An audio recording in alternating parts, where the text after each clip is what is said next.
भारत के वज़ीर-ए-आज़म नरेंद्र मोदी हैं कि उनको व्हाइट हाउस में मोदी साहब को दावत दी है जो बाइडेन ने कि आएँ स्ट्रैटेजिक टेक्नोलॉजिकल पार्टनरशिप नहीं है, वो क्या सोचते हैं आपके बारे में। और हम चाहते हैं कि जो स्ट्रैटेजिक टेक्नोलॉजिकल पार्टनरशिप है उसको एलिवेट करें। मतलब जो इंडिया को ऑलरेडी जो टेक्नोलॉजिकल एडवांसमेंट अमेरिका से मिल रही है, उसको भी आगे लेके जाएँ। अगर मूडीज ने भी कह दिया कि अगर बेल आउट पैकेज नहीं मिलता है तो पाकिस्तान फिर डिफॉल्ट कर जाएगा। लेकिन बीच में इतना बड़ा समंदर है, लेकिन एक रेलवे नेटवर्क बनाया जा रहा है फ्रॉम यूएस। और ऐसा नहीं है कि कोई खबर सिर्फ नहीं है, ऑन ग्राउंड इस पे बड़ी कुछ चीजें हो रही है और हो चुकी है शायद इनफैक्ट इसके ऊपर। हमारे इस वीडियो को लाइक करिए, हमारे चैनल को सब्सक्राइब करिए, बेल आइकन दबाना बिल्कुल मत भूलिएगा।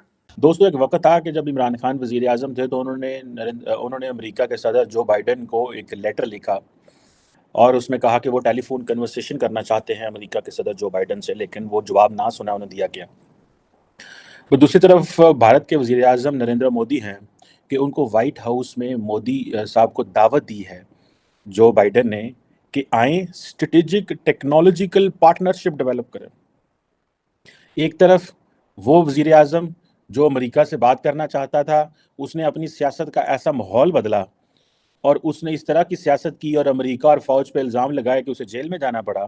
और वो मोदी साहब जिसको अमेरिका ने एक वक़्त वीज़ा नहीं दिया था, आज वो व्हाइट हाउस में बैठा हुआ है। ये होती हैं प्रायोरिटीज़, ये होती है डायरेक्शन। जब आप अपनी सियासत कर रहे हों, अपनी ज़ात के लिए सियासत कर रहे हों और लार्जर फ्रेमवर्क में तस्वीर को ना देखें, तब तक चीज़ों की समझ नहीं आती। अब अमेरिका कहता है जी कि दोनों मुल्कों का जो विज़िट है, वो जी हम जी फ्री, ओपन एक तो एंड सिक्योर इंडो पैसिफिक चाहते हैं और हम चाहते हैं कि जो स्ट्रैटेजिक टेक्नोलॉजिकल पार्टनरशिप है, उसको एलिवेट करें।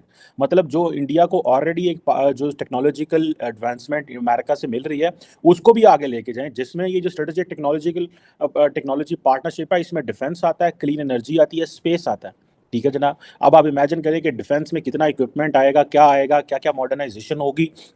इनका जो आत्मनिर्भर भारत का जो कॉन्सेप्ट है इंडिजिनाइजेशन का, उसमें उनको कितनी स्ट्रेंथ होगा, वो कितनी ताकत मिलेगी उनको और उसमें पाकिस्तान कितना डिसएडवांटेजेस पोजीशन में जाएगा। ऑब्वियसली एक वक्त था कि हम अमेरिका को कहते थे भाई इंडिया को ये चीज़ ना दो, इससे हमारे नुकसान होगा। आज हम अमेरिका को भी ये नहीं कह सकते। आज हमारी कोई बंदा बात ही नहीं सुनता क्योंकि हम एक नॉन सीरियस प्लेयर हैं।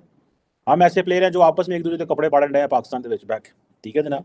सो हमें हमारी कोई बात ही नहीं सुनता। अब क्लीन एनर्जी में जो आइंदा आने वाले दिनों में एडवांटेजेस इंडिया ले जाएगा क्लीन एनर्जी के, हमारी 25 करोड़ आबादी, हमें तो चाहिए था कि इन चीज़ों में हम आके क्लीन एनर्जी में हमारी जो एनर्जी शॉर्टेजेस हैं, हमें तो चाइनीज़ ने लगा दिया कोयले के ऊपर कि कोयले से एनर्जी बनाओ। इंडिया को अमेरिका क्लीन एनर्जी दे रहा है। आप बात समझ रहे हैं कि ये किस तरह की डेवलपमेंट है और किधर स्पेस की बातें। हमारे साथ जब बातें होती हैं तो और तालिबान बनाएं या तालिबान ख़त्म करें और हमारे लीडर इसी में बात बड़े खुश हो जाते हैं, डॉलर राउंड है। मतलब वो जो सारी बात है, अगर सिक्योरिटी फ्रेमवर्क बात करेगा तो सिक्योरिटी फ्रेमवर्क तो फिर इसी एंगल से बात करेगा ना। अगर पॉलिटिकल क्लास बात करेगी तो फिर वो clean energy and space and in चीज़ों की बात करेगी ना, टेक्नोलॉजी की बात करेगी। इसीलिए आप देखें ना कि नरेंद्र मोदी जो है वो तो जा रहा है, वो तो क्या-क्या वो बातें हो रही हैं। बल्कि मैं देख रहा था कि इंडिया को वो कह रहे हैं जी कि हम तो जो G20 की हमारे पास प्रेसिडेंसी है, हम तो ग्लोबल हेल्थ गोल को देख रहे हैं। ठीक है जनाब? कि और मज़े की बात ये है कि हम वो कह रहे हैं कि जी हमारे पास जो लिवरेज है कि हम ग्लोबल नॉर्थ में हमारी बड़ी एक्सेस है और हम ग्लोबल साउथ में वो सारी चीज़ें लेके आना चाहते हैं। कुछ ऐसी खबरें होती हैं कि आपको बड़ा हैरान कर देती हैं। और उसकी वजह क्या होती है कि यार यूएस है, सऊदी अरेबिया है, यूएई है और फिर इंडिया है। मतलब बॉर्डर दीवार मिलती हो, आप सोचते हैं हाँ यार ठीक है, पाकिस्तान इंडिया की दीवार मिलती है, बांग्लादेश इंडिया की दीवार लगती है, इंडिया चाइना की दीवार लगती है, समझ में आता है, पाकिस्तान अफगानिस्तान की दीवारें लगती हैं एक दूसरे के साथ। तो ये चीजें फिर आपको लगता है यार बड़ा आसानी से हो जाएगा, लेकिन बीच में इतना बड़ा समंदर है, लेकिन एक रेलवे नेटवर्क बनाया जा रहा है फ्रॉम यूएस। और ऐसा नहीं है कि कोई खबर सिर्फ नहीं है, ऑन ग्राउंड इस पे बड़ी कुछ चीजें हो रही है और हो चुकी है शायद इनफैक्ट इसके ऊपर।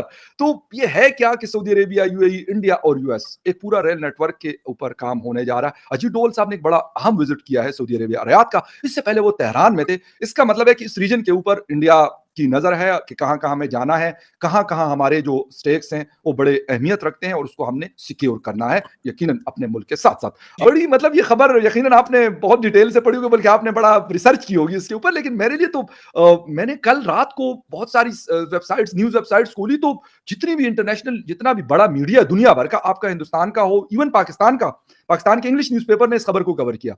तो अरब मीडिया ने, यूएस मीडिया ने, यूरोपियन मीडिया ने इसके ऊपर बड़ी लीडिंग स्टोरीज की है। ये मतलब किस्सा क्या है? आपके यहाँ हमने रेलवे नेटवर्क का सुना है कि बहुत बड़ा रेलवे नेटवर्क है और हो सकता है हम देख भी लें उसको बहुत जल्द, लेकिन अब सऊदी अरेबिया, यूएई और फिर इंडिया के साथ कनेक्टिविटी, ये है क्या जी? डोवल साहब करना क्या चाहते हैं? देखिए फागर भाई, शो पे बुलाने के लिए धन्यवाद। 2-4 चीजें इसमें अहम है जो समझने की है।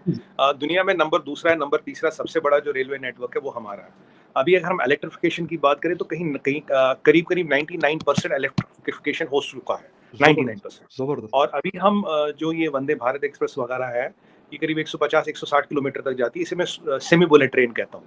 और अभी बुलेट ट्रेन के भी हमारे 2 ट्रैक्स है जो पैरेलली बन रहे हैं और आने वाले टाइम में 2 या 3 ट्रैक्स हम और शुरू